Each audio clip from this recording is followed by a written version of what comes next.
ప్రభునందు మిక్కిలి ప్రియులారా, ఈ యొక్క రాత్రి కాలంలో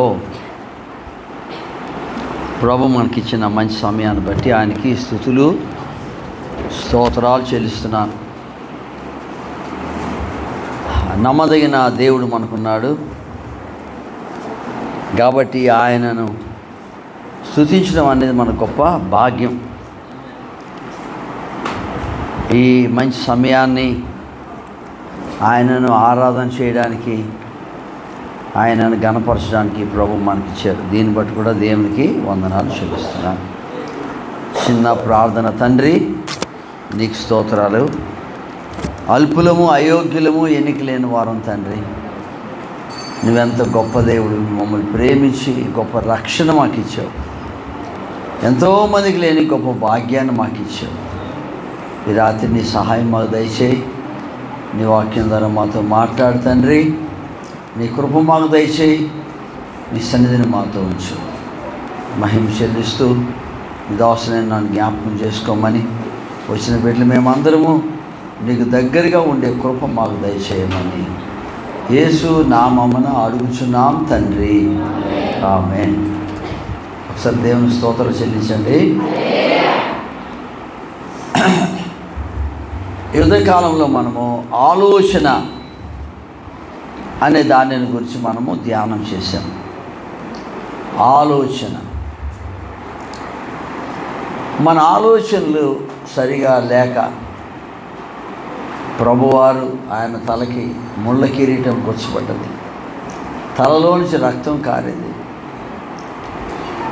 మనలను తల మొదలుకొని పాదం వరకు పవిత్రపరచడానికి, పరిశుద్ధపరచడానికి ఆయన మన కొరకు ఆ గొప్ప శ్రమను అనిపించారు. ఈ రాత్రి కాలంలో పశ్చాత్తాపము అనే దాని గురించి ఆలోచించాము. పశ్చాత్తాపం, రిపెంటెన్స్. పశ్చాత్తాపము అంటే ఒక విధంగా దుఃఖం, వేదన, చింత. చాలాసార్లు దుఃఖపడతాం, కానీ అది పశ్చాత్తాపం కాదు. దెబ్బ తగిలింది అనుకోండి, అయ్యో అని దుఃఖపడతాం. ఏదైనా శ్రమ కలిగితే అయ్యో అని అనుకుంటాం. కానీ మనము దుఃఖం అనేది కొన్ని పరిస్థితుల్లో మనకు వస్తూ ఉంటుంది. దుఃఖం అనేది కొన్ని పరిస్థితుల్లో. కానీ పశ్చాత్తాపము అనే మాట చాలా గొప్ప మాట. పశ్చాత్తాపం అనేది మనుషులందరూ కూడా ఆ పశ్చాత్తాపం పొందాలి. రిపెంటెన్స్ అన్నారు. ఎందుకంటే రోమీలకు రాసిన పత్రిక 7వ అధ్యాయం 14-15 వచనాలు చదువుతారు. రోమా 7:14-15.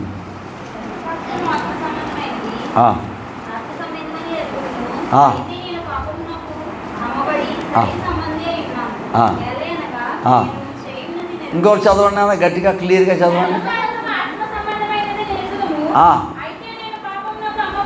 అయితే నేను పాపమునకు అమ్మబడి శరీర సంబంధినై ఉన్నాను.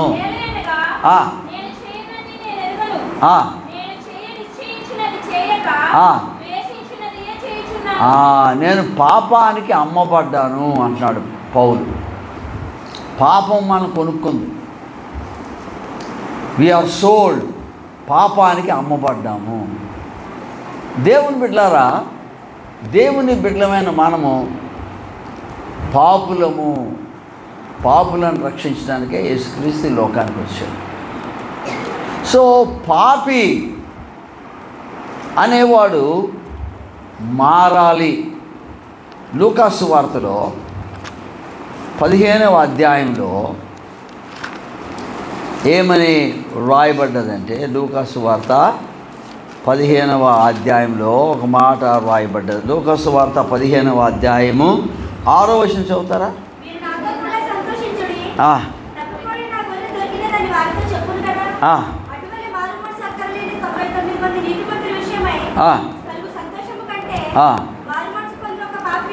మారు మనసు పొందు ఒక్క పాపి విషయమై అంటే పరలోకంలో సంతోషాన్ని కలుగు చేసేది ఒకటి ఉందంట. అదేంటంటే ఒక పాపాత్ముడు మారు మనసు పొందితే, పాపాత్ముడు మారు మనసు పొందడానికి మధ్యలో పశ్చాత్తాపం ఉంది. మారు మనసు పశ్చాత్తాపం ఉంటే మారు మనసు వస్తుంది. సో పరలోకంలో సంతోషాన్ని కలుగు చేసేది పశ్చాత్తాపము. ఎంతమంది? 100 మంది కాదు, ఒక్క మనిషి. అంటే పరలోకంలో మారు మనసు పొందిన ఒక మనిషికి చాలా విలువ ఉంది. మారు మనసు అక్కర్లేని 99 మంది కంటే మారు మనసు పొందే ఒక్క వ్యక్తికి పరలోకంలో విలువ ఉంది. అంటే పరలోకంలో ఒక్క మనిషికి చాలా విలువ ఉంది. పరలోకంలో 100 మంది మారతారా, 1000 మంది వస్తారా అని లేదు, వస్తారు తర్వాత. కానీ పరలోకం ఎప్పుడు కూడా ఒక్క మనిషితోనే స్టార్ట్ అవుతుంది. దేవుడు 10 మంది ఆదాములు చేయలేదు. ఎంతమంది ఆదాములు చేశాడమ్మా? ఒక్క ఆదామే. దేవుడు 10 మంది యేసు ప్రభువుని పంపలేదు. ఎంతమంది పంపించాడు? ఒక్కడే. అందుకే మీరు అపోస్తుల కార్యాలు చూస్తే 17వ అధ్యాయంలో, అపోస్తుల కార్యాలు 17వ అధ్యాయము 25 నుంచి చదవంటారా తల్లి? 25 మమ్మ. ఆయన అందరికీ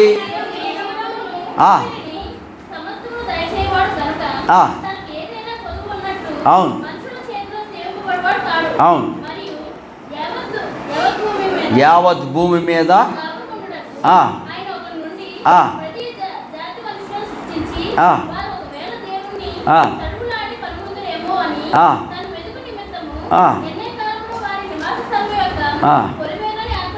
ఆయన మనలో ఎవరికి మరియు యావత్ భూమి మీద కాపురం ఉండడానికి ఆయన ఒకని నుండి, ఆయన ఆదాం, భూలోకం అంతట్లో కాపురం ఉండడానికి ఆయన 100 మంది నుంచి అని కాదు, 1000 మంది నుంచి కాదు, ఎంతమంది నుంచి తీసాడండి? ఒకరి నుంచి. ఒకరి నుండి ప్రతి జాతి మనుషులను సృష్టించి వారు ఒకవేళ దేవుని తడవలాడి కనుగొందరేమో అని తన వెతక నిమిత్తం నిర్ణయ కాలమును వారి నివాసస్థలం యొక్క పొలిమేరలను నిర్ణయ కాలం ఏర్పాటు చేశాడు. కనుక ఒక్కడు దేవుడికి చాలా గొప్పవాడు. ఒక్కడేనా అని మనం అనుకుంటాం.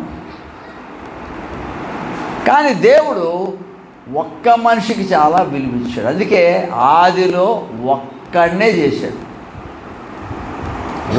ఆదాం ఎలా ఉంటాడో ఏంటో 10 మందిని చేసుకుంటే బాగుంటుంది కదా. ఈ ఆదాం పోతే ఆదాం ఉంటాడు, ఆదాం పోతే ఈ ఆదాం ఉంటాడు అనుకోలేదు. ఒక్కడే, అంతే. అంటే దేవుడు చేసిన ఒక్కడుని దేవుడు వాడుకోగలడు. అతడు దేవునికి లోబడతాడు. ఒక్కడైనా దేవుడు వాడుకుంటాడు. అలా వాడుకున్నాడు.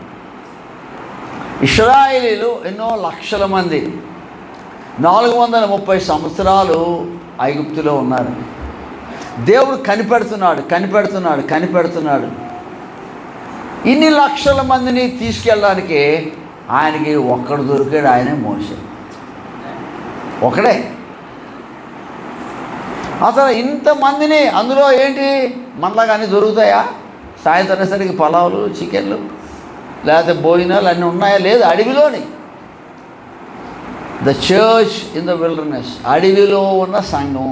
దేవునికి స్తోత్రం. హల్లెలూయా. సంఘం ఎక్కడుందమ్మా? అడవిలో ఉంది. అడవిలో ఏముంది? ఏమీ లేవు. నీళ్ళు లేవు, అన్నం లేదు, మాంసం లేదు, బట్టలు ఉతుక్కోలేదు, కాళ్ళు వాయలేదు, ఏమీ లేవు. కానీ ఇన్ని లక్షల మందిని పోషించాడు. దేవుడు ఎంతమందిని ఏర్పాటు చేస్తున్నాడు? ఒక్కడే. కాబట్టి దినాన్న దేవుడికి కరెక్ట్గా లోబడితే ఒక్కడు చాలు, అంతే. దేవునికి స్తోత్రం. హల్లెలూయా. మనం ఒక్కడితో ఎప్పుడు మొదలు పెట్టాం కదా. ఎంతమంది వస్తారు? 100 మంది వస్తారా? 200 మంది వస్తారా? మీటింగ్ పెడతాం, 1000 మంది వస్తారా? 1000 మంది వస్తారా? అంటే 1000 మంది వస్తేనే నువ్వు వస్తావు. ప్రియమైన వాళ్ళరా, దేవుడి మనసుకి మన మనసుకి చాలా తేడా. అందుకే దేవుడు ఎవరైనా ప్రార్థన చేసేటప్పుడు అన్నాడు, ఒక 100 మంది ప్రార్థన చేస్తే అక్కడ ఉంటాను అన్నాడా? ఇద్దరు, దేవునికి స్తోత్రం, హల్లెలూయా. ఇద్దరు ముగ్గురేనా? ఓ 100 మంది ప్రార్థన చేస్తే మంచిదే, కానీ మినిమం ఏంటంటే 2-3 చేస్తే అక్కడ ఉంటాను. ఇద్దరు అంటే భార్యాభర్తలు అనుకుందాం. సో భార్యాభర్తలు ముందు అసలు స్టార్ట్ చేయాలి ప్రార్థన, కుటుంబ ప్రార్థన. ఇద్దరు కలిసి టీవీ ముందు కూర్చోవడం కాదు. ప్రియమైన వాళ్ళారా, దేవుని ఆలోచన చాలా గొప్పది. అందుకే పౌలు అన్నాడు, నేను పాపం నన్ను కొనేసుకుంది, నేను పాపానికి అమ్మాను. ఇక్కడ లూకాసు వార్తలు ఏమన్నాడు? అటువలే మారు మనసు అక్కర్లేని 99 మంది నీతిమంతుల విషయమే కలుగు సంతోషం కంటే మారు మనసు పొందు ఒక్క పాపి. అంటే ఒక వ్యక్తి కరెక్ట్గా పశ్చాత్తాపడితే అతన్ని దేవుడు వాడుకుంటాడు. చర్చికి రావడం వేరు, పశ్చాత్తాపడడం వేరు. నేను చర్చికి వెళ్ళేవాడిని విశాఖపట్నంలో, 3 సార్లు బైబిల్ చదివేశాను, కానీ మారు మనసు లేదు. ఒకరోజు 1974 అక్టోబర్ 2వ తారీఖున ఒక యవనస్తుల మీటింగ్కి వెళ్తే అక్కడ దేవుడు నాతో మాట్లాడాడు. అప్పుడు నేను మోకరించి పశ్చాత్తాపడ్డాను, నా పాపాలు క్షమించమని అడిగాను. ఎప్పుడైతే పాపాలు క్షమించమన్నానో నా మనసు మారింది. అక్టోబర్ 3 నుంచి నా బ్రతుకు మారింది. కాలేజీలో నా సీటు మారింది. దేవునికి స్తోత్రం. కాలేజీలో అంతా అల్లరులతో ఉండేవాడిని. వైజాగ్లో గొడవలు, అల్లర్లు. కాలేజీలో నా సీటు మారంగానే నా స్నేహితులందరూ మారిపోయారు, వదిలేశారు నన్ను. ప్రియులారా, దానిని పశ్చాత్తాపము, మారు మనస్సు. ఇది నాన్న యేసుప్రభుని నమ్ముకున్నాడు, యేసుప్రభుని నమ్ముకున్నాడు కాదు, ఒక రియల్ కన్విక్షన్, ఒక రిపెంటెన్స్, ఒక పశ్చాత్తాపం కావాలి. అదే ఇందులో చూపిస్తాడు. ఆ తప్పైన కుమారుడు వెళ్ళిపోయి అన్నీ పట్టుకుపోయి తర్వాత బాధపడి నేను మా తండ్రి ఇంటికి వెళ్తానన్నాడు. తిరిగి పశ్చాత్తాపం అనేది నిన్ను తిరిగి నీ తండ్రి ఇంటికి తీసుకుని వస్తుంది. తండ్రి ఇంట్లో వెళ్ళిపోయినవాడు ఏమైనా తల్లి పశ్చాత్తాపడ్డాడు, తండ్రి ఇంటికి తిరిగి తీసుకొచ్చింది. అప్పుడు తండ్రి అతన్ని చేర్చుకున్నాడు. ఆ పాట తప్పిపోయిన కొడుకు తిరిగి రాగా తండ్రి అతన్ని చేర్చుకున్నాడు కదా, సిలువ చెంత చేరినాడు. ఆ తప్పిపోయిన కొడుకు రాగానే కర్ర పట్టుకొని రెడీగా ఉండి ఈ సంగతి ముందు తేలుస్తామనలేదు. అది స్నానం చేయించి ఉంగరం పెట్టి బట్టలు వేయించి విందు చేశాడు. దేవునికి స్తోత్రం. సో పశ్చాత్తాపం అనేది తిరిగి తండ్రితో మనల్ని కలుపుతుంది. పశ్చాత్తాపం అనేది మన తండ్రి ఇంటికి తీసుకొని వస్తుంది. తండ్రి ఇంట్లో ఉన్న విశేషం, తండ్రి ఇంట్లో ఉన్న ఆనందం, తండ్రి ఇంట్లో ఉన్నటువంటి ఆధిక్యత దూరం వెళ్ళిపోయిన తర్వాత అతనికి తెలిసింది. పిల్లరా, దేవుని సందులో ఉన్న ఆశీర్వాదం చాలాసార్లు చాలామందికి తెలియదు.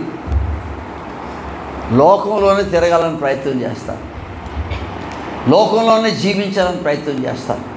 కానీ దేవుని సన్నిధిలో ఆధిక్యత ఎలాగనొచ్చాడు? నీ సేవకుల్లో ఒకరిగా నన్ను చేసుకున్నాడు. కానీ తండ్రి ఏమన్నాడు? రే, నువ్వు నా సేవకుల్లో ఒకడు అనలేదు, కానీ నువ్వు నా కొడుకువి, కానీ తప్పిపోయిన కొడుకువి. కొడుకుకున్న ఆధిక్యత, కొడుకుకున్న ఆశీర్వాదము, దత్తపుత్రులము, పుత్రత్వం, దేవుని పుత్రులుగా ఉండే భాగ్యం మనకిచ్చాడు. దత్తపుత్రులమయ్యాము.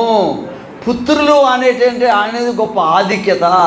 ఎవరు పుత్రులు తనని ఎందరు అంగీకరించారు అనగా తన నామందు విశ్వాసం నుంచి వారందరికీ దేవుని పిల్లలకైనా అధికారం ఇచ్చాడు. మనం ఆయన పిల్లలమయ్యాము. ఆయన పిల్లలమంటే అది గొప్ప ఆధిక్యత. నువ్వు తెలిసినా తెలియకపోయినా, నీకు అర్థమైనా అర్థకపోయినా, నువ్వు ఎప్పుడైతే మారు మనసు పొంది బాప్తిజం పొందేవో, రక్షణ పొందేవో, నీకు దేవుని కుమారుడుగా ఆయన ఆధిక్యత ఇచ్చాడు. It's a privilege. నువ్వు ఇప్పుడు దేవుని కుమారుడుగా బ్రతుకు, దేవుని కుమారుడుగా ప్రవర్తించు, దేవుని కుమారుడుగా మాట్లాడు. మహారాణి గారికి ఒక కూతురు పుట్టిందట. ఆ కూతురు పెరుగుతుంది. ఇంట్లో అన్నారంట, అమ్మా నువ్వెవరు అనుకున్నావు? మహారాణి గారి కూతురువి అంటే ఆ పిల్లకి అర్థమైందట. అప్పటి నుంచి నడక మార్చేసిందట, మాటలు మార్చేసిందట. ఎందుకు? ఎవరు కూతురు? మనకి ఇంకా నడక మారలేదు. దేవుని పిల్లలమైనా మన మాటలు మారలేదు. దేవుని పిల్లలమే. ఈ దినాన అలా మారాలంటే పశ్చాత్తాపం అనేది లోపల కలిగేది, నోటు బయట కలిగేది కాదు. పశ్చాత్తాపం అనేది వేదంతో కూడింది, దుఃఖంతో కూడింది, చింతతో కూడింది. నీ హృదయం వేదంతో, నేను చేసినది తప్పు.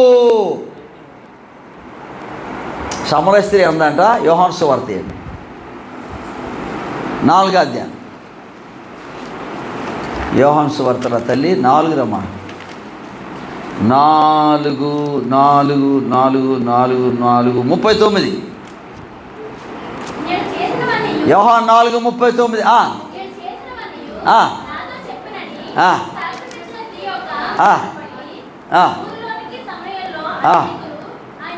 నేను చేసినవనియు నాతో చెప్పానని సాక్ష్యం ఇచ్చింది. ఏం చేసింది? ఏం చేసింది? మంచి చేసిందా చెడ్డ చేసిందా? మంచి చేసిందా చెడ్డ చేసిందా? భర్తలు ఎంతోమందిని పెట్టుకుంది. నువ్వేం చేసావు? నీ భర్తను పిలుచుకురా అంటే నాకు భర్త లేడంటే, అవును ఇప్పుడు ఉన్నావు, నీకు భర్త కాదు, ఇంతకుముందు నీకు ఆల్రెడీ 5 ఉన్నారు. సో ఇవన్నీ వినేసరికి ఆవిడకి ఏం కలిగింది? నాతో నేను చేసినవన్నీ చెప్పిన వానిని వచ్చి చూడండి, అది సాక్ష్యం. ఈ దినాన నువ్వు చేసినవి జ్ఞాపకం వచ్చినప్పుడు నీకు బాధ కలుగుతుంది. ఈ అమ్మకు బాధ కలిగింది, ఆ అమ్మాయికి వేదన కలిగింది. ఆవిడ చేసినవి ఎవరు చెప్తారు ఆవిడతో? ఇప్పుడు మనం ఉన్నాము, ఎవడైనా వెళ్ళి అమ్మ నువ్వు ఇలా చేసామని చెప్పగలరా? చెప్తే వాళ్ళ మీద పడిపోద్ది. ఆవిడ చెప్తే వాళ్ళ మీద పడిపోద్ది. నీకు ఎవడు చెప్పాడు? ఆయన తీసుకురా, ఆ రుజుని ఎవడు చెప్పాడు? ఆ సంగతి తేల్చేస్తాను అంటాడు. కానీ ఈ అమ్మ అలాంటిది కాదు. ఈ అమ్మ ఈవిడ ఏమి చేసిందో ఊరందరికీ తెలుసు. సో ఇప్పుడు ఏమంటుంది? నేను చేసినవన్నీ నాతో చెప్పిన వాడిని వచ్చి అంటే తన జీవితాన్ని మార్చుకుంది. తన జీవితం మారగానే ఏమైంది? ఊరే మారిపోయింది. స్తోత్రం, హల్లెలూయా. మన ఊరు ఇంకా అలాగే ఉంది. ఊరు సంగతి ఎందుకు, మన వీధి అలాగే ఉంది. వీధి సంగతి ఎందుకు, ఇంటి ఎదుర్కొన్నాడు అలాగే ఉన్నాడు, వెనకాతలోడు అలాగే ఉన్నాడు, పక్కనోడు అలాగే ఉన్నాడు. ఊరే మారిపోయింది. అలాగట వచ్చి మా ఇంట్లో దగ్గర 2 రోజులు మీటింగ్లు పెట్టండి అన్నాను. నువ్వు చెప్పిన మాట కాదమ్మా, మేము తెలుసుకున్నాం, ఆయన లోకరక్షకుడు అంటున్నాం. ఇలాంటి కార్యాలు మన సంఘాల్లో కూడా జరగాలి, జరుగుతాయి. కరెక్ట్గా మనిషి మారినప్పుడు, మనసు మారినప్పుడు, పశ్చాత్తాపం కలిగినప్పుడు. కనుక మన గురి దాని మీద ఉండాలి. సమరయ స్త్రీని మార్చావు, ఆమె ద్వారా ఊరిని మార్చావు. నీ రాకడ దినాలు ఉన్నావు. జనవరి, ఫిబ్రవరి, మార్చ్, ఏప్రిల్, మే, జూన్, జూలై, ఆగస్టు, సెప్టెంబర్, ఇప్పుడు ఎక్కడికి వచ్చాం? అక్కడ ఇంకో 2 నెలలు అయిపోతుంది. ఈ 2 నెలల్లో దేవా నా ఊరిలో ఒక కార్యం చేయి నాయన, నా ఇంట్లో ఒక కార్యం చేయి తండ్రి, నా బంధువులో కార్యం చేయవు. సమరయ స్త్రీని మార్చిన దేవుడివే, నా దేవుడివే. 5 భర్తలు ఇప్పుడున్నోడు నీ ఓడు కాడు. అంతలాంటి మనిషిని మార్చినోడు తప్పక అందరినీ మార్చగలడు. ఇప్పుడు మార్చాలంటే ఏంది? అందుబాటులో మనం ఉండాలి, అవైలబుల్ కదండి. ఈ కొట్టుల్లోని కొన్నిసార్లు అందుబాటులో ఉండవు సామాన్లు, అందుబాటులో ఉండాలి. అందుబాటులో ఉండాలంటే దేవుడి మాట వినాలి. అబ్రామా ఊరు వదిలే అంటే ఊరోళ్ళకి ఒకలా ఇద్దరా? ఓ మందలు ఉన్నాయి, మనుషులు కూడా మంద. ఇంటిలో పుట్టి పెరిగిన వాళ్ళు 318 మంది ఉన్నారంట. ఎవరినంటే అగ్రహారం ఆసుపత్రిలో పుట్టామంటారు. అలాగా అగ్రహారం ఆసుపత్రిలో ఆడితే అబ్రాహాం గారి ఇల్లు. అగ్రహారం ఆసుపత్రిలో పుట్టినట్టు అబ్రాహాం గారి ఇంట్లో పుట్టిన వాళ్ళే 318 మంది. వాళ్ళ అమ్మలు వాళ్ళ నాన్న ఎంత ఉంటారు? నువ్వు లేచి వెళ్ళిపో అంటే సులువు పెట్టి సూట్ కేసు సర్దుకొని వెళ్ళిపోవడానికి. కానీ ఆయన దేవునికి అందుబాటులో ఉన్నాడు. నేను లెగలేను, నేను రాలేను, నేను అలాగా నేను అనలేదు. దేవునికి అందుబాటులో ఉన్నాడు, దేవుడు దీవిస్తాడు అన్నాడు. నీ మూలంగా అందరూ దీవింపడతారు. ఆకాశ నక్షత్రాలు, భూమి మీద నిస్క్రయంలో నీ సంతానాన్ని నేను చేస్తాను, అందరిని నేను ఆశీర్దిస్తాను, అందరినీ దీవిస్తాను. అబ్రహాము దేవునిని నమ్మెను, అది అతనికి నీతిగా. దేవునికి స్తోత్రం. చెప్పడిగడిగా చెప్పండి. దేవుని నమ్మడం. మళ్ళీ అక్కడి నుంచి ఇంకో దగ్గరికి వెళ్ళాడు, అక్కడి నుంచి ఇంకో దగ్గరికి వెళ్ళాడు. దేవా నువ్వు వెళ్ళమన్నావు, అడ్రస్ లేదు, వాళ్ళ ఫోన్ నెంబర్ లేదు, సెల్ నెంబర్ లేదు, ఇంటి నెంబర్ లేదు, ఎక్కడికి వెళ్ళాలో తెలియదు అంటే నువ్వు వెళ్ళు, నేను చెప్తాను, నువ్వు వెళ్తే చెప్తాను. ఇప్పుడు మనం వెళ్ళగలుగుతామంటే అన్నీ చెప్తే వెళ్తాం, అడ్రస్ ఫోన్ నెంబర్ అన్నీ ఇస్తే మనం వెళ్తాం. ఆయన అలా లేదు. కుష్ఠరోగులు వచ్చారు యేసుప్రభు దగ్గరికి, అయ్యా మమ్మల్ని బాగు చేయన్నారు. అప్పుడు ప్రభు అన్నారు, నేను మిమ్మల్ని బాగు చేస్తాను, మీరు వెళ్ళి యాజకునికి కనపరుచుకోండి. అప్పుడు బైబిల్ ఉంది, వారు వెళ్ళుచుండగా శుద్ధులయ్యారు. వినండమ్మా, వారు వెళ్ళుచుండగా శుద్ధులయ్యారు. ఇంకా పూర్తిగా వెళ్ళలేదు. దేవుడి మాట విన్నారు, వెళ్ళుచుండగా. నువ్వు వెళ్ళాలంటే ఎంతో పెద్ద పని. 100 మంది లేపితే కానీ అసలు ప్రార్థనకే రావు. ఈ మీటింగ్కి ఇంకా చాలామంది రాలేదు, ఇప్పటికే మధ్యాహ్నం అయిపోయినట్టుంది దానికి.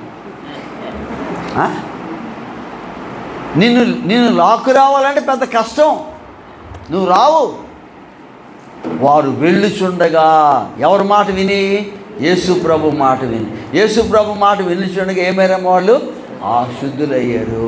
ఇది నాన్న నీ జీవితంలో మొట్టమొదటిది పశ్చాత్తాపం. అదే ప్రభా నువ్వు వచ్చి చేసి ప్రార్థన చేసి నూనె రాసి అని చేస్తే ఏమి లేదు, దేవుడు చెప్పాడు.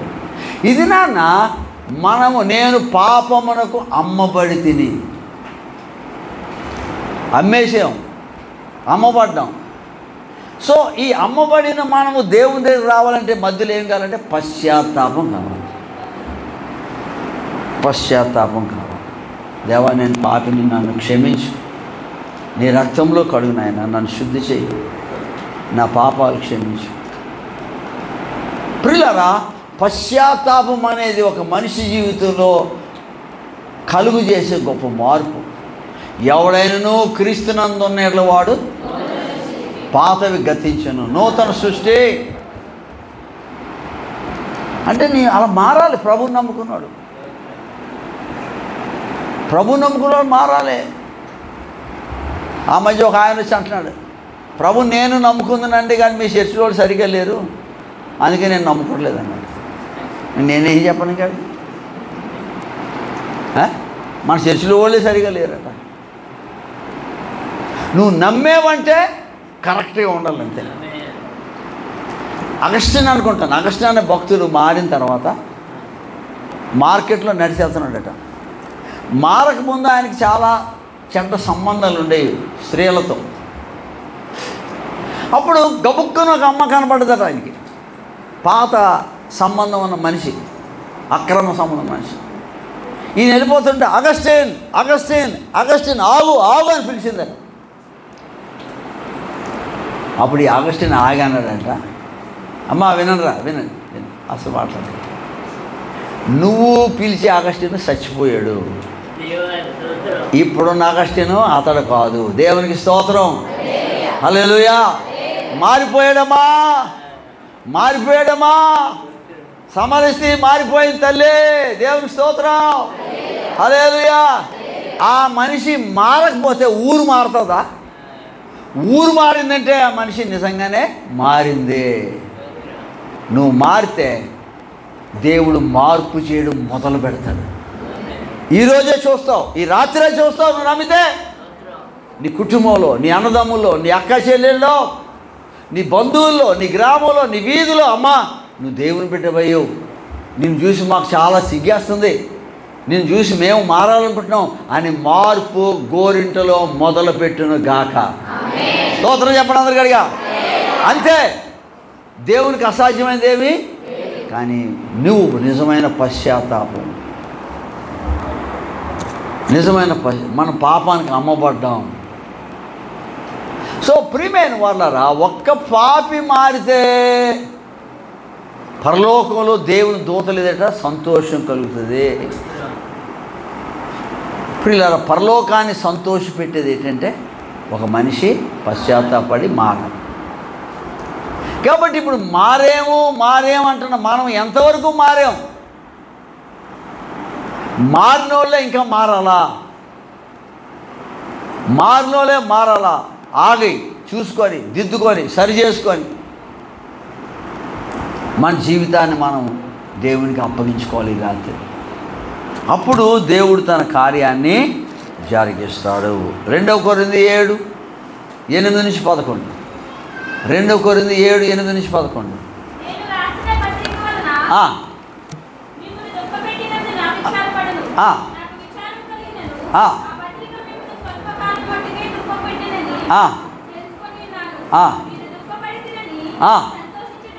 మీరు దుఃఖపడితేనని సంతోషించడం లేదు, కానీ దుఃఖపడి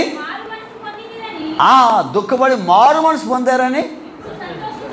దుఃఖపడని సంతోషం కాదు, ప్రతిదానికి ఉత్తిన అందరూ ఏడుస్తారు,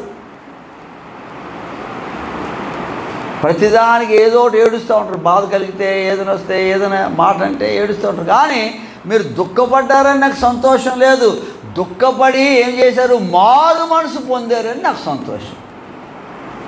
తర్వాత చదువురా తల్లి.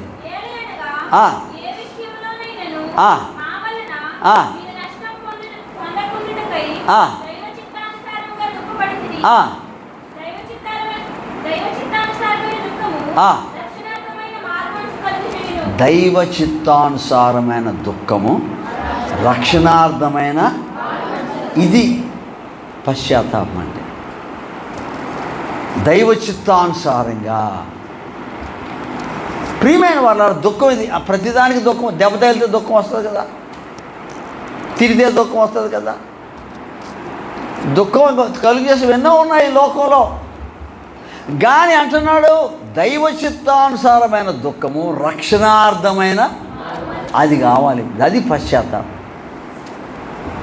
దుఃఖపడతాం దేనికొంది, తిట్టాడని ఏడుస్తారు, తిట్టాడని కొన్ని గోడ గుద్దేసుకుంటుంటారు కదా, తిట్టాడని అన్నం తింటే మానేస్తుంటారు, గోడ గుద్ది ఒక ఆవిడ తలన పోచేసి ఒక కాలు చేయి పడిపోయింది. ఇలా దుఃఖం కాదు, ఇలాంటి కాదు. దైవ చిత్తం, దేవా నేను పాపిని. ఈ పాట వచ్చా, దేవా పాపిని నిన్నాశ్రయించాను, ప్రేమ నన్నా దేవా పాపిని. ప్రియులారా, నేను పాపిని ప్రభువా. ఈ మధ్య కొందరు అంటున్నారు, ఎవడ్రాడు పాపి అంటున్నాడు, ఎవడ్రా పాపాడు, మేము పాపులం కాదు, మేము పుణ్యాతులమి అంటారు కొందరు, ఒక గుంపు. మనమేమంటున్నాం, తండ్రి పాపం క్షమించిన ఆయన, నా పాపాలు క్షమించిన మనం అంటున్నాం. వాళ్ళు అంటారు, ఎవడాడు పాపి, మేము పాపులం కాదు. నువ్వు పాపివి కాకపోతే నీకు దేవుడు అక్కర్లేదు. నీవు పాపివి కాకపోతే కోర్టులు ఉండకూడదు, నువ్వు పాపివి కాకపోతే పోలీస్ స్టేషన్ ఉండకూడదు. పోలీస్ స్టేషన్ కోర్టులు ఎత్తేస్తారా? పోలీస్ స్టేషన్ కోర్టులు ఎవరికే? తప్పు చేసిన వాళ్ళకే కదా. మరి నువ్వు పాపి కాదంటున్నా, అర్థమైందా? మీరు లాజిక్ అర్థమైందా? నేను పాపి పాపి పాపి లేకపోతే పోలీసు వాడికి ఇంకా హెల్మెట్ పెట్టుకోకుండా వెళ్తాడని పట్టుకుంటాడు, రాంగ్ రూట్లో వెళ్తాడని పట్టుకుంటాడు, యాక్సిడెంట్ అయితే పట్టుకుంటాడు. ఈ పట్టుకునే కోర్టుకి తీసుకెళ్తాడు. కోర్టులో జడ్జి గారు ఏం చేస్తారు? వాళ్ళకి శిక్ష ఇస్తారు. పాపులు లేకపోతే కోర్టులు అక్కర్లేదు, పాపులు లేకపోతే పోలీస్ స్టేషన్ అక్కర్లేదు. నువ్వు పాపి కాకపోతే నీకు దేవుడు అక్కర్లేదు. నేను పాపిని కాబట్టి నాకు రక్షకుడు కావాలి. దేవునికి స్తోత్రాలు చెల్లించున్నాను. హల్లెలూయా. నేను పాపిని కాబట్టి నాకు ఎవరు కావాలమ్మా? నన్ను రక్షించేవాడు కావాలి. కాబట్టి పాపి అని ఎవరు చెప్తారు నాకు? నా మనస్సాక్షి చెప్తుంది. నా మనస్సాక్షి చెప్తుంది. చెప్తుందే చెప్పదా? ఎవడన్నా అనుకో అని తిడతావు, కానీ నీ మనసాక్షి అంటే ఎవరిని తిడతావు? నీ మనసాక్షి అంటుందా? నువ్వు దొంగతనం చేసావు, తప్పు చేసావని చెప్తుందా చెప్పదా? అబద్ధాలు ఆడావు, బుద్ధి మాట్లాడావు, ఎవరికి తెలియకుండా తప్పు చేసావు, నీ మనసాక్షి చెప్తుందా లేదా? ప్రియులారా, అందుకన్నాడు మనస్సాక్షి కల్మషము తోచుకున్నట్లు ప్రోక్షింపబడిన హృదయం గల వారమే అంటాడు. చూడండి హెబ్రీయులకు రాసిన పత్రికలో, హెబ్రీ 10 రా తల్లి 10:21, హెబ్రీ 10:21.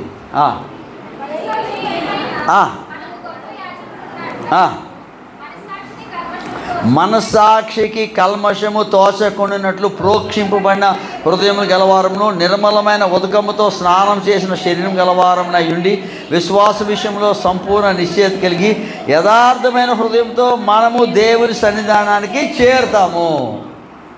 మనస్సాక్షికి కల్మషముతో అంటే మనస్సాక్షిలో కల్మషము లేకుండా.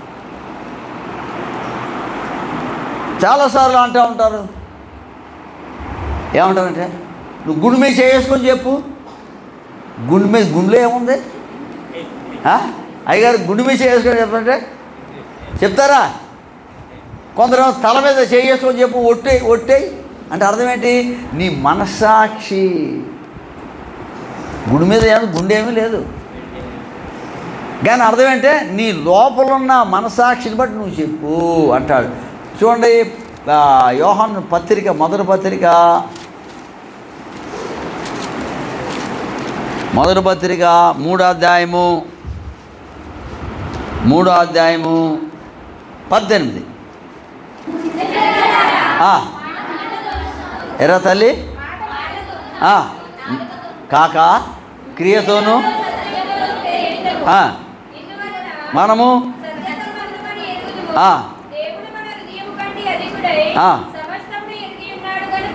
మన హృదయము ఏ ఏ విషయములలో మన యందు దోషారోపణ చేయునో ఆయా విషయములో ఆయన ఎదుట మన హృదయములను అంటే అర్థం ఏంటి? హృదయం ఏవైతే తప్పులని చెప్తుందో ఆయన దగ్గర ఒప్పుకుందాము.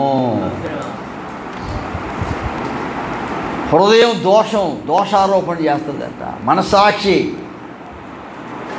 కాబట్టి దినాన పాపానికి అమ్ముడైపోయిన మనము పశ్చాత్తాపపడాలి. ఎందుకు? నా కొరకు ఒక ఆయన లోకానికి వచ్చి ఉదయం ఏం చెప్పాను? తలలో ముళ్ళ కిరీటం, చేతుల్లో మేకులు, కాళ్ళలో మేకులు, ప్రక్కలో మొక్క మీద ఉమ్మేశారు, గడ్డం పెరికేశారు. ఇన్ని శ్రమలు ఆయన పొందాడు. ఎవరి కొరకు? మన కొరకే. ఆయన శిలువ మోస్తుంటే స్త్రీలందరూ ఏడ్చారు. అప్పుడు ఏమన్నాడు? అమ్మా ఏడండి, చూసారా ఎంత బాధపడుతున్నారు, ఏడండి అన్నాడా? నా కోసం కాదు, మీకోసం నేను వచ్చింది, మీకోసం. మీరు అయ్యో యేసు ప్రభువా ఎన్ని గాయాలు, ఎన్ని శ్రమలు, ఎన్ని బాధ, మీకోసం ఏడండి, మీ బిడ్డల కోసం ఏడండి. ఎందుకంటే నేను మిమ్మల్ని రక్షించడానికి వచ్చాను, నేను మిమ్మల్ని విడిపించడానికి వచ్చాను. కాబట్టి మీ బిడ్డల కొరకు ఏడవండి. నేను మిమ్మల్ని ఇన్ని శ్రమలు పొంది 53వ అధ్యాయం యెషయాలో చూస్తే వదకు తేబడిన గొర్రెపిల్ల బొచ్చు కత్తిరించిన మౌనంగా ఆయన నోరు తెరవలేదు. మన సమాధానార్థమైన శిక్ష అతని మీద పడ్డాది. అది చూడండి, అతడు మనం అనే మాటలు ఎన్నో ఉన్నాయి అక్కడ. మన కొరకు ఇన్ని శ్రమలు పొందాడు. ఎందుకొరకు? మనకు పశ్చాత్తాపం కలిగి అయ్యో ప్రభు, నా కొరకు నువ్వు ఇన్ని శ్రమలు పొందావు, అందుకే నాలోకి రానైనా నా జీవితాన్ని మార్చు, నాకు మారు మనసు తండ్రి అని ప్రార్థన చేయడానికి. అందుకే మనకి పశ్చాత్తాపం, దైవ చిత్తానుసారమైన దుఃఖం రక్షణార్థమైన కలుగు. సో దుఃఖపడతామని నేను సంతోషించట్లేదు, ప్రతిదానికి దుఃఖం వస్తుంది. కానీ దైవ చిత్తానుసారంగా నువ్వు దుఃఖపడు, దైవ చిత్తానుసారంగా నువ్వు ఏడిస్తే నీకేం కలుగుతుందమ్మా? మారు మనసు కలుగుతుంది అని దేవుని యొక్క వాక్యంలో మనం చూస్తున్నాం. కనుక పశ్చాత్తాపం అనేది చాలా గొప్పది. ఇప్పుడు మనము యాకోబుని చూద్దాం. ఆదికాండము 32వ అధ్యాయము 22వ వచనం నుంచి. ఆదికాండము 32:22 నుంచి.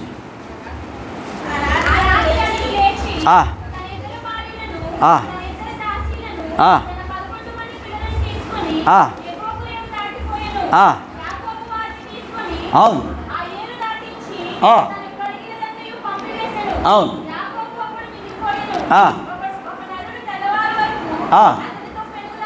అవును అవును అవును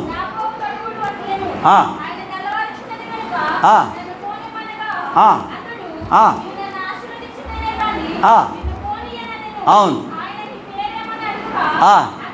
అవును.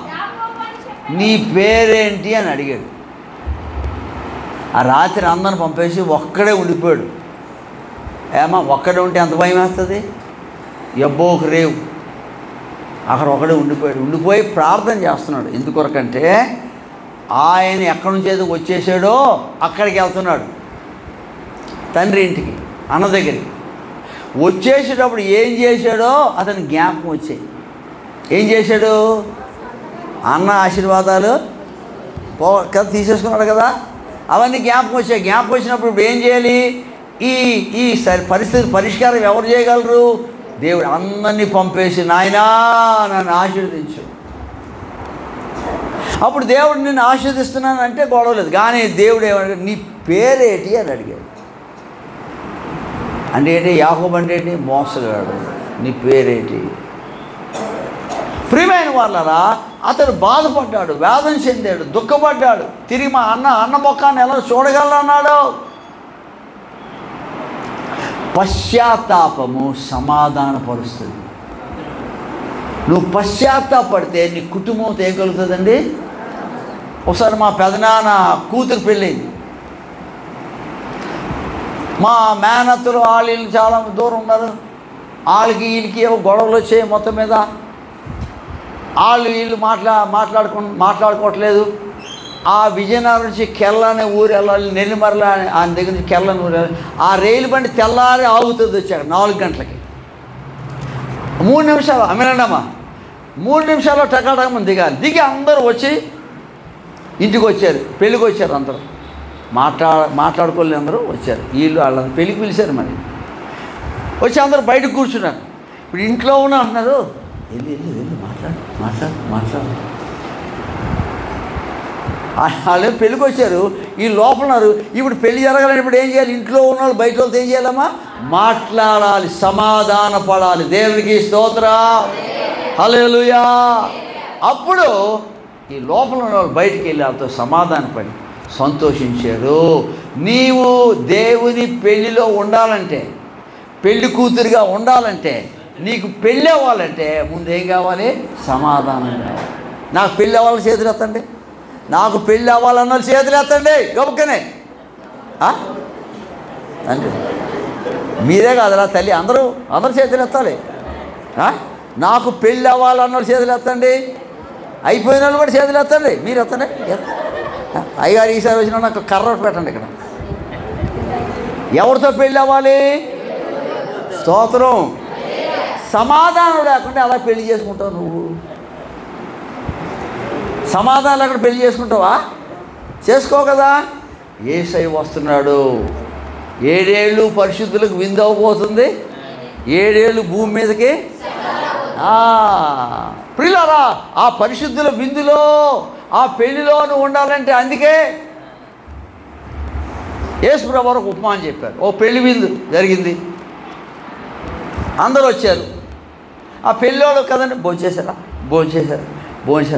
అందులో ఒకడు పెళ్లి వస్త్రం, అవునా కదా, భోంచేశారు. ఆర్డర్కి వెళ్తే ఏమన్నాడు, ఆడు బల్ల మీద కూర్చున్నాడు కానీ ఏం లేదు, ఆడికి భోజనానికి కూర్చున్నాడు, ఏం లేదు. నేనా నువ్వు వచ్చావు పెళ్ళి రావడమే, పెళ్ళికి వచ్చావు, పెళ్ళికి వస్త్రం ఏదని అడిగితే అతడు ఏమీ మాట్లాడలేదు. అప్పుడు వినండి రా తల్లి, వినండి అస్సలు. అప్పుడు నాయన పెళ్లి వస్త్రం కొనుక్కొని రా, వేసుకొని రా, బాగోదు అని అన్నాడా? ఈయన కాళ్ళు చేతులు కట్టి ఎక్కడే బయటకు వేసేయమన్నాడు. పెళ్ళికి వచ్చిన వాడు ఎవడైనా అలా కడితే ఇంకోటి పెళ్ళికి వస్తాడా? మళ్ళీని వస్తారు రారు అంటే అన్నిసార్లు నేను వెళ్ళిపోతాను, భోజనాలు చేసేస్తాను, ప్రేమ మీదలో ఉంటాను, మీటింగ్కి వెళ్ళిపోతానంటే కుదరదు. అన్నిసార్లు కుదరదు. పక్కవాళ్ళు చెప్పండి, అన్నిసార్లు కుదరదని. అన్నిసార్లు మాదే సంఘం, అయ్యగారినే తెలుసు, వాళ్ళ నాన్నగారు తెలుసు, అయ్యగారు తెలుసు, ఎప్పుడో మీటింగ్ తెలుసు, ఆ కుర్చీలు నేనే వేసాను, ఆ లైటింగ్ నేనే పెట్టానంటే కుదరదు. కొంచెం పెళ్లి వస్త్రం ఉందా లేదా చూసుకో. ఎవడైనా పెళ్ళికి వచ్చినాడు కాళ్ళు చేతులు కట్టేమని ఎక్కడైనా అసలు విన్నాం మనం? ఎక్కడైనా విన్నామా? ఆడు ఏదో చేస్తే నాయన ఫోన్లో ఆడు వచ్చాడు అనుకుంటారు, కానీ కాళ్ళు చేతి చీకట్లోనే అక్కడ ఏడుపు పళ్ళు కొరుకుంటుంది అన్నాడు. ప్రియులారా, అన్నిసార్లు అన్ని సమయాల్లో దేవుని చిత్తం ఒకేలాగా ఉండదు. కొన్నిసార్లు ఆయన ప్రేమిస్తాడు, కొన్నిసార్లు క్షమిస్తాడు, కొన్నిసార్లు వదిలేస్తాడు, కొన్నిసార్లు కాళ్ళు చేసి కట్టేస్తాడు. అందుకే మనకు ఒకటి తెలుసు, దేవుడు ప్రేమ గలడు, ఏం చేసినా ఏమండు, తిట్టినా ఏమండు, కొట్టినా ఏమండు, బూత్ మాటలు ఆడినా ఏమండు, దొంగతనం చేసినా ఏమండు, ఏం పర్వాలేదు, మనం ఎక్కడ తిరిగి వచ్చినా ఏమన్నా అంటే ఏమండా అని అనుకోవద్దు. ఎప్పుడైనా నువ్వు చెప్పలేదు. అది చదివినప్పుడు నాకు ఆశ్చర్యం కలిగింది. పెళ్లి వస్తువులు లేకపోతే ఆడు కాలు చేతులు కట్టేస్తారా? అదే కానీ మనం ఉంటేనా? మన సంఘం ఉంటే ఏం చేద్దాము? ఆ కాలు చేతులు కట్టడం అవి చెప్పినాను అందనేది. అసలు నీకు బుద్ధి ఉందా లేదా? పెళ్ళికి పిలిచి మళ్ళీ కాలు చేతులు కడతామని అడుగుదాం కానీ లేదు, కట్టేసేసాము. అంటే దేవుడు కొన్నిసార్లు కొన్ని విషయాల్లో విడిచిపెట్టడు. నువ్వు పెళ్లి కొడుకుతో ఆ యొక్క సంబంధం కలిగి ఉండాలి. పెళ్ళి అవ్వాలంటే నీకు మంచిగా నువ్వు వస్త్రాలు ధరించుకోవాలి, పరిశుద్ధుల నీతి క్రియలు ధరించుకోవాలి, పవిత్రంగా ఉండాలి కదండి.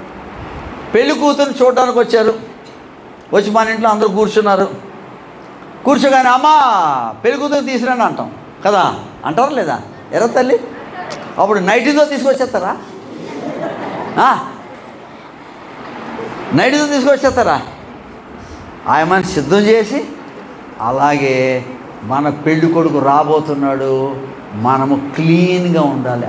అటువలే క్రీస్తు కూడా సంఘమును ప్రేమించి అది కళంకమైనను ముడుతైనను అట్టిది పరిశుద్ధమైనదిగా అది మహిమగల సంఘంగా ఉండాలని వాక్యం చేత దాన్ని ఉతక స్నానం చేసి పవిత్రపరిచి పరిశుద్ధపరిచికే దాని కొరకు తాను అప్పగించుకున్నాడు.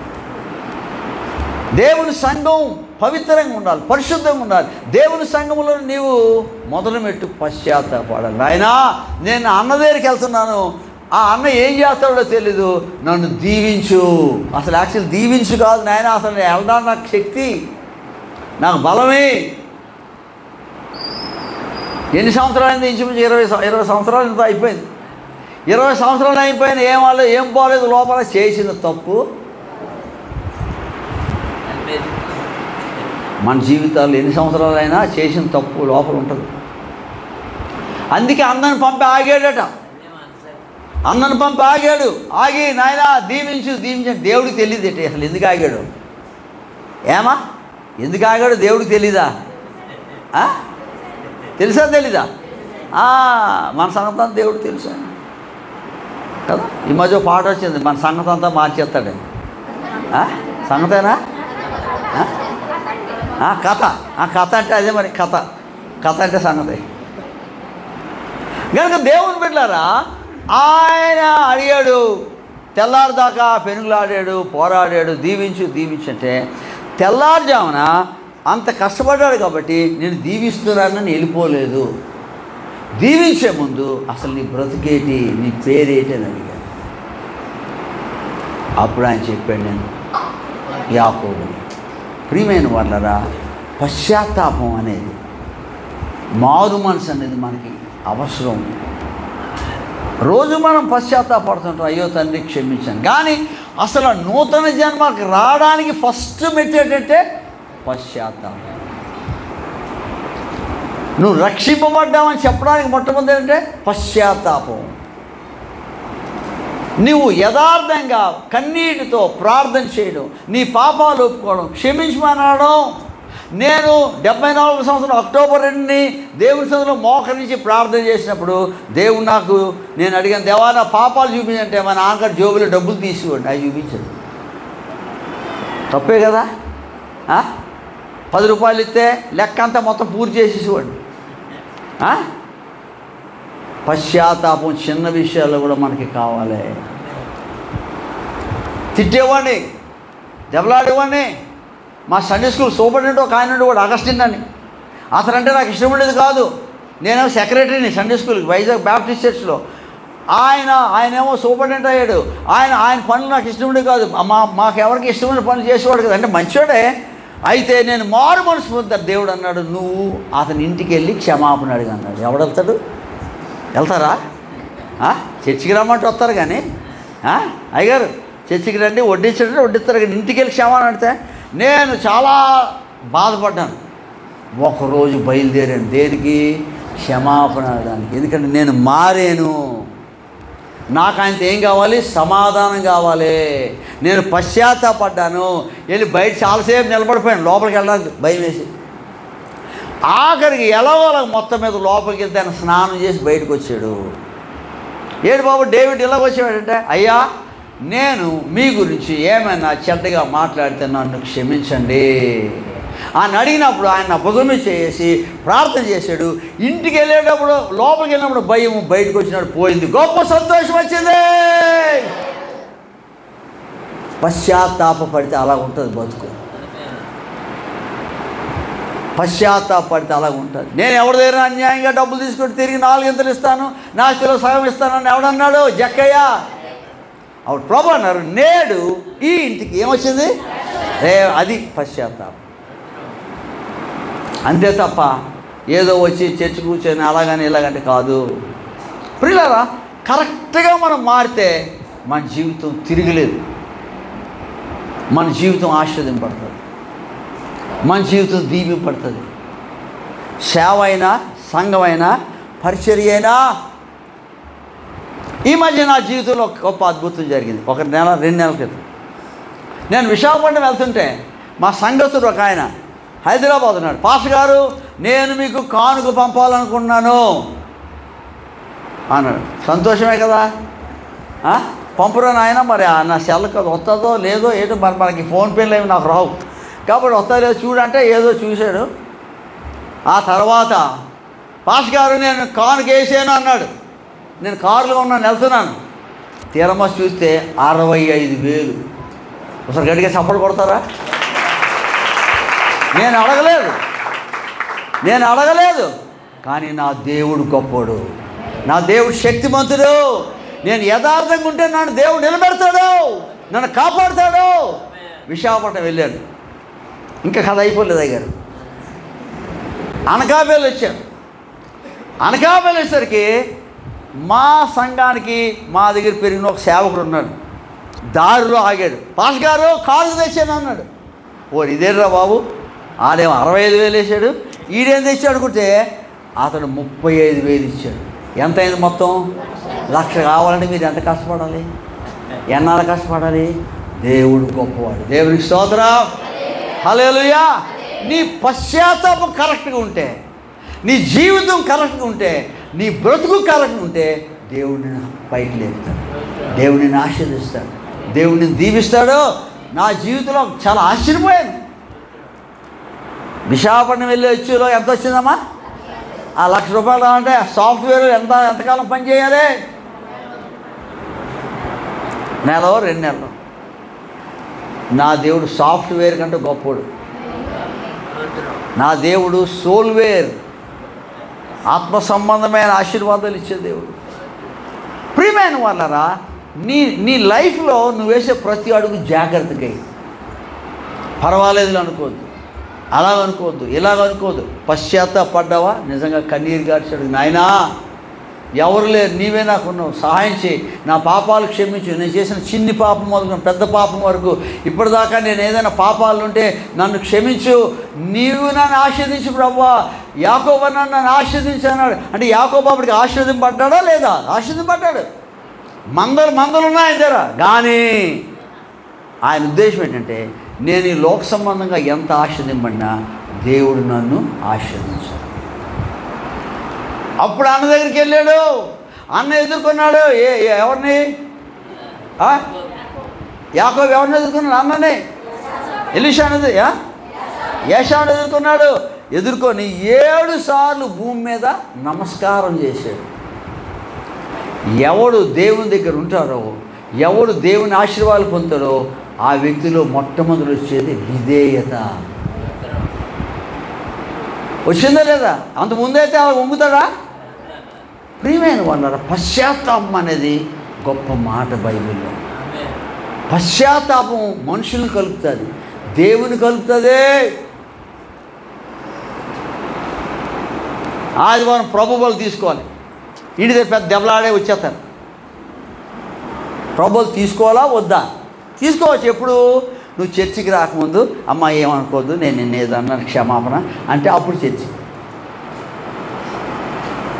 అంటే దేవుని విషయాల్లో ఖచ్చితంగా ఉండాలి.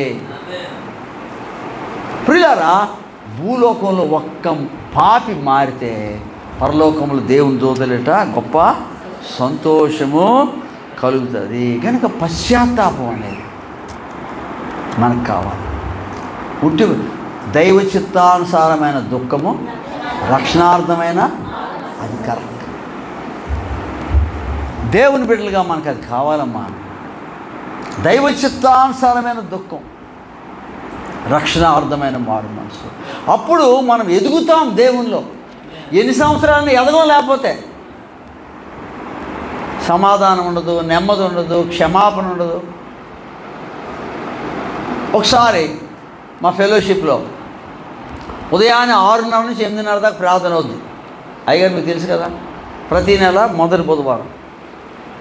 ఒక కుర్రగాడు ఇంకోళ్ళు కలిసి లేటుగా వచ్చారు. ఆడు ఎప్పుడు లేటుగా వస్తుంటాడు, పాస్టర్ గారే. నేను అన్నాను, రే బాబు ఎందుకురా లేటుగా వచ్చావు, ఎప్పుడు లేటుగా వస్తున్నావు అంటే వాళ్ళిద్దరూ టిఫిన్ తినకుండా పోయారు. ఎందుకు? నేను అడిగానని. మరి ప్రార్థన 6:30కి అయితే నువ్వు 8:30కో 9కి వస్తే ఎలాగవుతుంది? పోయాడు. నా మనసులో నేను చెప్పింది కరెక్టే కదా, కరెక్టే. కానీ నా మనసులో అంది, నువ్వు వెళ్ళాడు క్షమాపణ అడుగు, నువ్వు వెళ్ళాడు ఆడు లేటుగా వచ్చినట్టు ఆడు క్షమాపణ నేను. ఇలా ఉంటుంది దేవుడి పని. అయ్యారు దేవుడు ఇలాంటి పనులు చేస్తుంటారు మనతో. అప్పుడు ఇంటికి వెళ్ళాను. ఇంటికి వెళ్ళి, నాయనా నేను నిన్ను బాధ పెడితే క్షమించు, నువ్వు లేటుగా వచ్చావని అడిగాను. అనేసరికి నాకు గొప్ప సంతోషం, గొప్ప సమాధానం వచ్చింది. దేవునికి స్తోత్రం. అంటే నువ్వు చెప్పడమే కాదు, నువ్వు చెయ్యాలి. నువ్వు మాట్లాడమే కాదు, నువ్వు చెయ్యాలి. ఎందుకంటే ప్రభు త్వరగా వస్తున్నాడు. పెండ్లి కుమార్తె కొరకు వస్తున్నాడు ఆయన, సిద్ధపడిన పెండ్లి కుమార్తె. ఒక పాట ఉందన్నా, సిద్ధముగా ఉండమని సెలవిచ్చాడు యేసయ్య మన దేవుడు, లోకాల నిజ దేవుడు. భేదాలు మానేయాలి, వాదాలు వదిలేయాలి. ప్రియులారా, సిద్ధంగా ఉండమన్నాడు. ప్రియులారా, అందుకే దైవత్వం యొక్క పరిపూర్ణత యేసుప్రభులో ఉంది. యేసుప్రభు నాలోకి వస్తే నేను కూడా దైవత్వాన్ని కలిగి ఉండాలి. అందుకే యోహాను సువార్తలు అంటాడు, నిజమైన వెలుగుండెను, అది లోకంలోనికి వచ్చి ప్రతి మనిషిని వెలిగిస్తుంది. నిజమైన వెలుగు నీలోకి వస్తే నువ్వు వెలిగింపబడతా అంటే అర్థం ఏంటి? లైట్లో వస్తాయి కాదు, దైవత్వం నీలోకి వస్తుంది. యేసు ప్రభు నీలోకి వస్తే దైవ గుణాలు, దైవ లక్షణాలు, దైవ స్వభావాలు వస్తాయి, రావాలంతే. అది సంఘం. కాబట్టి ఇది నాన్న ప్రియమైన వారు, ఇంకొక మాట నేను చదివి మనం ప్రార్థన చేసుకుందాం. ఆదికాండం 42:20-22 వరకు. ఆదికాండం 42:20-22 వరకు.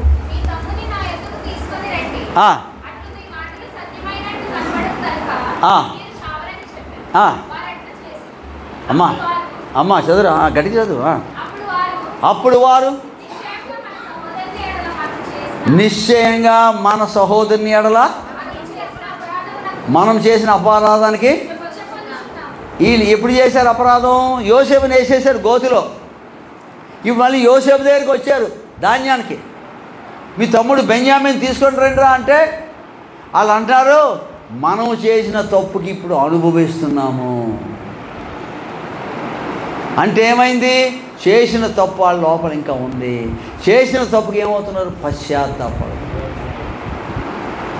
మనం చేసిన తప్పు ఎవడు చూడలేదు అనుకున్నాం, ఎవరికి తెలియదు అనుకున్నాం, కానీ మన నాన్న మోసం చేసేసాం. కానీ 50 అధ్యాయం 15 నుంచి చదువురా. 50:15 నుంచి తల్లి. ఆదికాండం 50:15 నుంచి.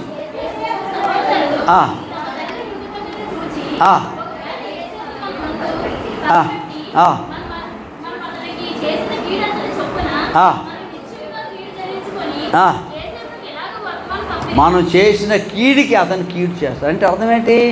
నీవు చేసిన తప్పుకి నువ్వు పశ్చాత్తాపం. వాళ్ళు పడుతున్నారు పశ్చాత్తాపం. చూసావా? వాళ్ళు అన్నాడు, నేను వద్దన్నాను కదరా బాబు, ఆయన అమ్మేయొద్దన్నాను కదా అని ఆ పెద్దని అంటాడు.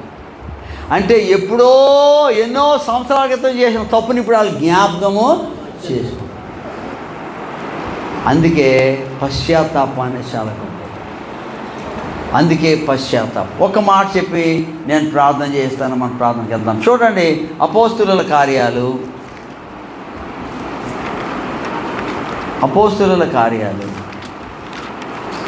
2వ అధ్యాయము 37 రా తల్లి. 2:37 అమ్మా.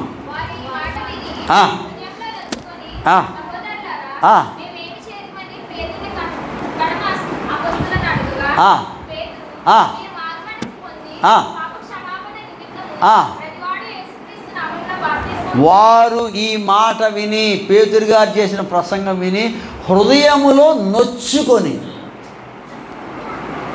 అది పశ్చాత్తాపం.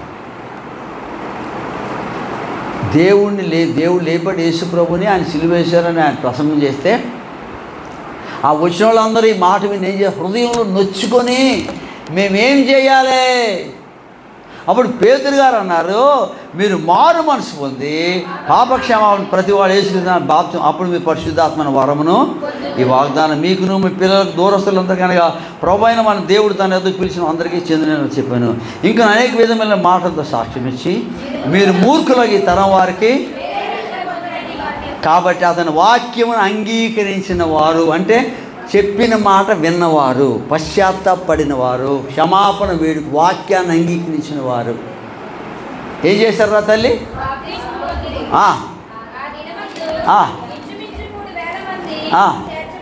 3,000 మంది బాప్తిజం పొందారు. స్తోత్రం చెప్పండి అందరూ.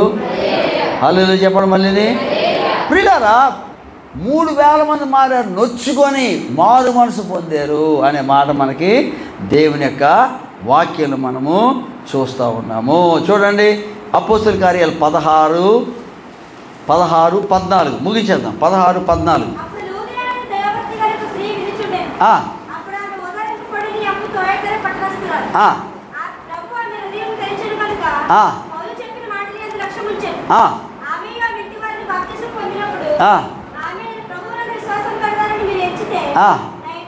ఆమె ప్రభువు ఆమె హృదయమును తెరిచాను కనుక ప్రభు పౌలు చెప్పిన మాటలందు హృదయం తెరిచాడు అంటే అర్థం ఏంటి? ఆమె తన జీవితం తన పశ్చాత్తాపడి బాప్తిజం పొందింది. కాబట్టి దినాన మనం పాపానికి అమ్మబడ్డాం. దైవ చిత్తానుసారమైన దుఃఖము, రక్షణార్థమైన మనకి పశ్చాత్తాపం. ఎందుకంటే పాపం మనలో ఉంది, నాలో ఉంది. ఈ పాపమునకు నేను పశ్చాత్తాపడితే యేసు రక్తము ప్రతి పాపము నన్ను పవిత్రులుగా. సో నేను యేసు ప్రభు దగ్గరికి వచ్చినప్పుడు, ఆయన రక్తంలో నా పాపాలు కడుక్కున్నప్పుడు ఆయన నన్ను శుద్ధి చేసి తన బిడ్డగా చేసుకుంటాడు. ఇది నా ప్రియులారా, మనం చేసిన పాపాలకి మనం పశ్చాత్తాపం పడాలి. చిన్నదైనా పెద్దదైనా, దొంగతనమైన, మోసమైన, అక్రమ సంబంధమైన ఏ పాపమైనా పశ్చాత్తాప పడితేనే దేవుని రాజ్యంలో మనం ఉంటాం. కాబట్టి రాత్రి కాలంలో దేవుని బిడ్డలమైన మనం పశ్చాత్తాపడదాం. హృదయం ఏ విషయంలో నీకు దోషారోపణ చేస్తుందో వాటిని ఒప్పుకోమంటున్నాడు. నీ మనస్సాక్షి ఏమేమి తప్పు చేసామని చెప్తుందో వాటిని ఒప్పుకోమంటున్నాడు. సో దేవుని సన్నిధికి వస్తున్న మనము మన హృదయాలను శుద్ధి చేసుకోవాలి, పశ్చాత్తాపడాలి, క్షమాపణ అడగాలి.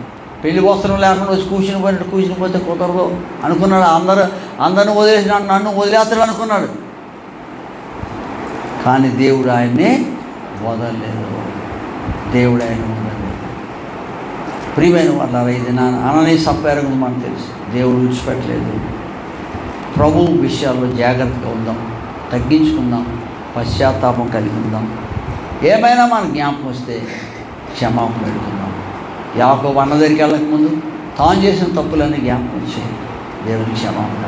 కొన్ని సంవత్సరాలు అయిన తర్వాత అన్నదమ్ములు యోసేపు అన్నదమ్ములు అన్నారు, ఆ రోజు ఆడు వద్దురా బాబు అని మొరపెట్టా మనం మనలేదు. ఆ రోజు చేసిన తప్పు ఈరోజు మనకు తగిలింది. పశ్చాత్తాపం. కనుక ఈ రాత్రి కాలంలో దేవుడు త్వరగా వస్తున్నాడు. మనం ఆయన రాకడ కొరకు సిద్ధపడాలి. కాబట్టి మన హృదయాలను ప్రభుకి అప్పగించుకుందాం, ప్రార్థన చేద్దాం. మోకరించండి, అందరూ కళ్ళు మూసుకోండి. నిలబడితే నిలబడండి, చేతులు పైకెత్తండి, మోకరిస్తే మోకరించండి. పశ్చాత్తాపము అనేది దైవ చిత్తానుసారమైన దుఃఖము, రక్షణార్థమైన మారు మనసుని కలుగు చేస్తుంది. కనుక దినాన ప్రభుని క్షమాపణ వేడుకుందాం. తండ్రి, నా హృదయం ఏదైనా